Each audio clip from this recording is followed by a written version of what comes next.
मेरे पास कई बार लॉ के स्टूडेंट्स आते हैं और फर्स्ट सेमेस्टर के, सेकंड सेमेस्टर के और आने वाले सेमेस्टर्स के भी बच्चे आते हैं और मुझसे ये पूछते भी हैं कि सर हमें इस प्रकार से इंटर्नशिप करनी है, हमें इस स्पेसिफिक फील्ड में इंटर्नशिप करनी है।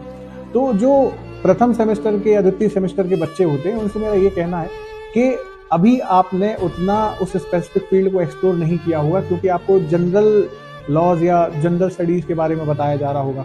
तो मेरा आपसे अनुरोध है कि आप अलग अलग फील्ड को एक्सप्लोर करने की कोशिश कीजिए, उनको समझने की कोशिश कीजिए। उसका कारण यह है कि आप अभी भी अगर वहां पर जाकर उस फील्ड को एक्सप्लोर कर रहे हैं तो इसका मतलब ये नहीं है कि आप वहां से वापस आकर पारंगत हो जाएंगे।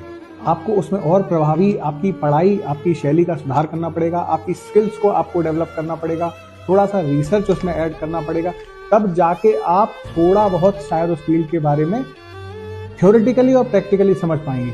क्योंकि आप अगर सोच रहे हैं कि इंटर्नशिप से आपको सब हासिल हो जाएगा, तो ऐसा नहीं है।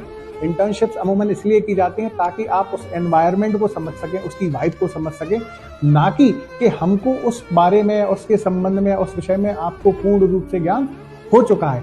अमूमन इंटर्नशिप्स क्योंकि 20 दिन, 21 दिन, 1 महीने की होती हैं, तो अगर आप ये सोचते हैं कि पहले सेमेस्टर में, सेकंड सेमेस्टर में या लास्ट सेमेस्टर तक भी आपने इतनी इंटर्नशिप करी है और एक्सप्लोर किया है तो आप उसमें विधिवेकता हो गए हैं और आप परिपक्व हो चुके हैं, तो ये गलत है।